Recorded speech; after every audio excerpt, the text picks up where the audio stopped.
Hello friends, कशा आहात सर्वजण? सगळ्या माझ्या गोडताईंनी आणि मैत्रिणींना नमस्कार. आता सगळ्यांची संक्रांतीची शॉपिंग झालीच असेल, कारण आता 2 दिवसावरच संक्रांत राहिलेली आहे. माझी साडी मी बरेच दिवस झाले घेतली होती, पण मला ब्लाऊज शिवायचं अजून झालं नव्हतं. आता फायनली माझं बाहेरचं सगळं देऊन झालं होतं शिवून. मग मी माझा ब्लाऊज कट करून घेतला. आणि हे इकडे अशा संक्रांती भेटतात केरळमध्ये, एका साईजच्याच असतात सगळ्या. अशा बारीक मोठ्या आपल्या गावाकडच्या सारख्या नसतात. आणि मी वाण देण्यासाठी वाटी घेतल्या होत्या. आमचं वाण द्यायचं ह्या दरवर्षी आम्ही काय करतो, असंच म्हणजे 4-5 जणींचं असं सेट म्हणजे होईल असं घेतो. म्हणजे 5 जणीने एकसारखंच घ्यायचं. आम्ही सगळ्या फ्रेंड मिळून जातो एक दिवशी ठरवून असं.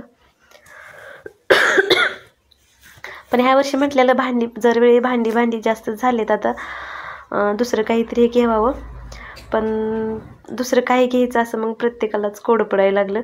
मग आणखी परत प्लॅन चेंज केला आणि परत मग भांडीच घेतली.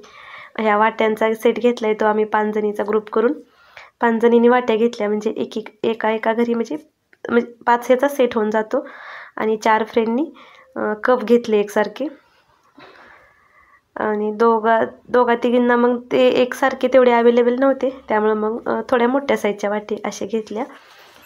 आणि तिळाची चिक्की बनवायला घेतली होती मी. इकडे ना आपल्या गावाकडे सारखे तिळगुळ वगैरे काही भेटत नाहीत. आणि पालेभाज्या पण तेवढा भोगीसाठी म्हणजे नाही भेटत. जे भेटते त्याच्यामध्येच करावं लागतं. आपल्या महाराष्ट्रात कसं संक्रांती वेळी भरपूर असं भेटतं सगळं, तसं इकडे नाही. आणि इकडचे लोक काही संक्रांती वगैरे करत नाहीत, त्यांचा हा काही सण नसतो, त्यामुळं तसं काही हे भेटत नाही. मग मी 1 वाटी तीळ घेतलं होतं. तीळ पण मी गावाकडूनच आणलेले आहेत. तिथं ते पॉलिश केलेले तीळ भेटतात, त्याला एवढी काही चव लागत नाही. मग 1 वाटी तीळला 1 वाटीच गूळ घेतला. तीळ असं भाजून घेतलं. आणि नंतर मग थोडंसं मिक्सरला ऑन ऑफ करत हे करायचं, जास्त काही बारीक करायचं नाही. आणि पाक करायला ठेवून दिला बाजूला.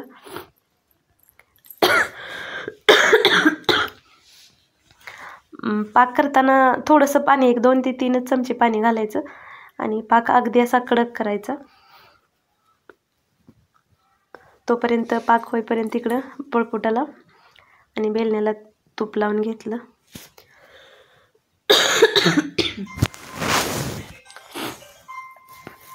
तूप लावून घेतलं की कसं पाक तयार झाला की बाकी पुढची प्रोसेस आहे ना आपल्याला थोडी पटकन करावी लागते, कारण लगेचच ते मग कडक तयार होतं मिश्रण.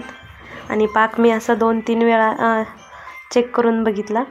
अगोदर एवढा आला नव्हता, अगदीच लवचिक असा होता. त्याची गोळी कशी अशी कडक झाली पाहिजे.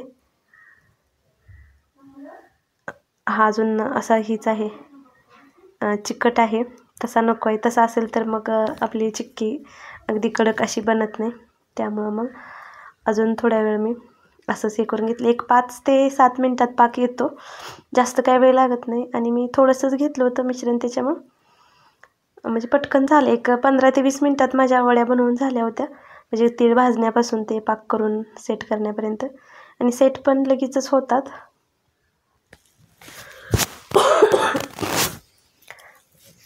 अजून पण पाक असा म्हणजे आला नव्हता, असा हे होत होता, चिकटच होता थोडासा. आणखी 1-2 मिनिट ठेवून दिलं. तो नंतर पाण्यात टाकली ना त्याची गोळी छोटीशी त्याची वाजली पाहिजे खळखळ. एवढा कडक असा चिक्कीला पाक केला की चिक्की आपली व्यवस्थित सेट होते. पाक थोडासा परफेक्ट झाला की आता हे तयार झाला होता बघा. पाण्यात टाकले की असं ते वाजत होतं, किंवा असं आपण गॅसवर जरी टाकलं तरी ते वाजतं. म्हणजे एवढं कडक पाक बनवला की मग गॅस बारीक ठेवायचा आणि लगेचच ते वाटलेलं तेल घालून घ्यायचं. इथं थोडीशी फास्ट प्रोसेस करायची.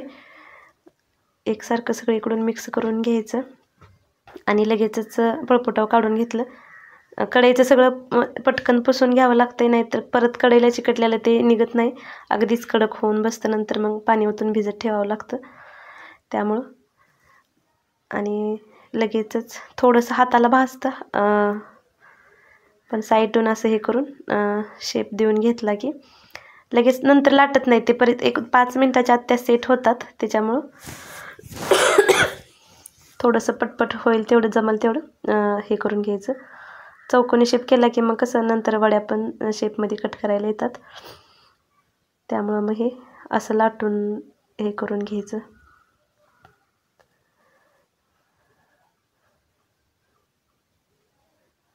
गरम आहे तोपर्यंतच ते लाटता येते. थोडंसं जरी थोडं थंड झालं की परत ते पसरत नाही मग. त्याच्यामुळं गरम गरम आहे तोपर्यंत पटकन लाटून घ्यायचं. आणि लाटून झालं की लगेचच कट पण करून घ्यायचं, आपल्याला जसा शेप हवा आहे त्या शेपमध्ये. कारण थंड झालं की परत कट करायला येत नाहीत पाहिजे त्या शेपमध्ये. त्यामुळे मग मी लगेचच लाटलं की कट पण करून घेतलं. थोडंसं बनवलं, तीळ थोडंसं होतं माझं, तीळ आता संपत आलं होतं त्याच्यामुळं.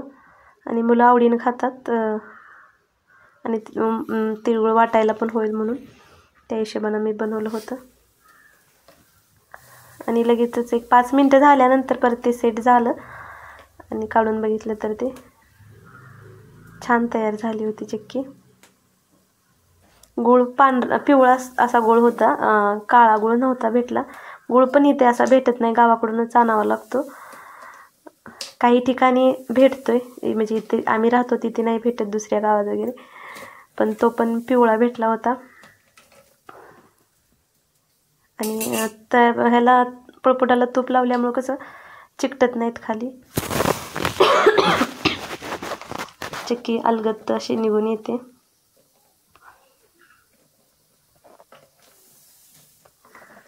छान चवीला पण छान लागते आणि हेल्दी पण होते मुलांना. मी शेंगदाण्याची पण अशीच शेंगदाणे वाटून करते.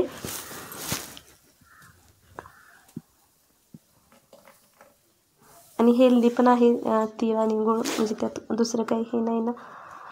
नंतर मग फायनली आज माझा ब्लाऊज कट करायला घेतला. मी बरेच दिवस झालं साडी आणली होती पण माझा ब्लाऊज शिवायलाच मला वेळ नव्हता. गेल्या वेळेसची पण माझं तसंच झालं होतं. मी भोगी दिवशी माझा ब्लाऊज शिवला होता. ह्यावेळी आहे भोगीच्या अगोदरी होतोय असं वाटतंय मला. कारण बाहेर चाललं की ती देईपर्यंत माझं शिवायला घेतच नाही मी.